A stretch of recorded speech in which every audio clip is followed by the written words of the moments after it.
Five years ago, this monstrosity that took over, what, 1/3 of our economy passed. Are we any closer? It still remains unpopular.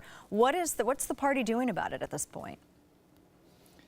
Well, we're closer because we've gotten more people elected who want to completely repeal it and get rid of it. They understand how bad it is. And eventually we'll have leadership willing to stand firmly enough that we can dismantle it. And I think the key will be, even with the leaders we have, if they will stand up, we could pass enough on must-pass litigation that would allow insureds to opt out and purchase insurance, or to allow them to, I mean, can you imagine Obama having to veto a bill that says if you liked your insurance before, you can have that insurance again? I mean, something like that would really destroy Obamacare, and that's before we even get a president who would truly sign to completely repeal it, like Ted Cruz is talking about. So I think we're closer. We've got more rank and file ready to do that.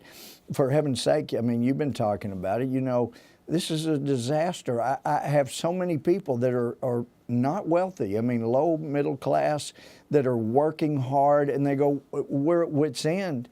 Our deductible is so high, we'll never be able to pay all $6,000, $7,000 for deductible. We could never pay that. We don't make enough to do that. And then yet our premiums have gone up every month, and we've got a copay, and we lost our doctor. We can't go where we wanted to before, where we did before. It has hurt people right and left. It has caused some people to lose their jobs.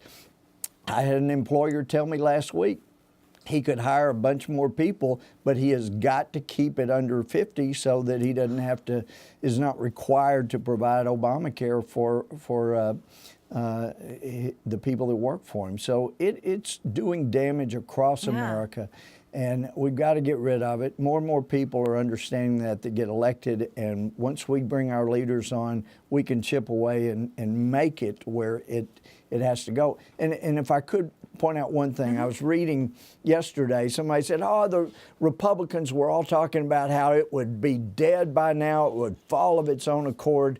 I never, ever said that, because I knew that's not true. Socialism always falls of its own volition because, as Margaret Thatcher said, you run out of other people's money to spend.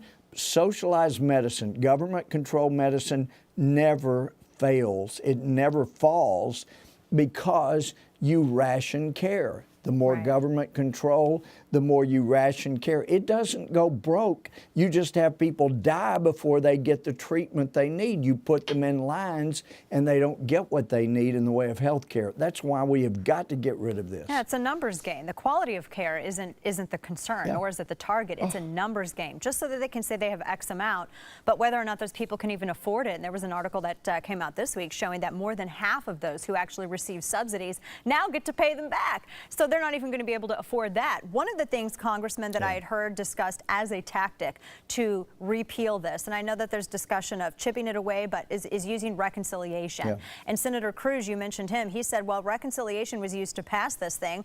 Why couldn't it be used to repeal it? What's the chance of that happening? Well, I think there is a chance that we could use reconciliation to completely repeal it. But let's face it, Obama is not going to sign that bill, but I think that doesn't keep us from putting it on his desk. And if he vetoed that, can you imagine how much more disastrous 2016 would be than 2010 was for them and 2014 was for them, as people started feeling the pain of Obamacare? And let's face it, you know, people are figuring out as they ask, why am I paying more of a premium with so much more deductible? And the answer is very clear. You're paying for more government workers. You're paying for more IRS agents to intrude into your life and make sure you've got the government in control of your health care. You're paying for navigators. You're paying for tens of thousands of new government workers who will never put Mercurochrome on your hurt knee, as my father and mother used to do. I never liked it. I preferred Bactine, but they'll never even put a Band-Aid on. These are government unionized workers who are not there for your health. They're there to have a government job.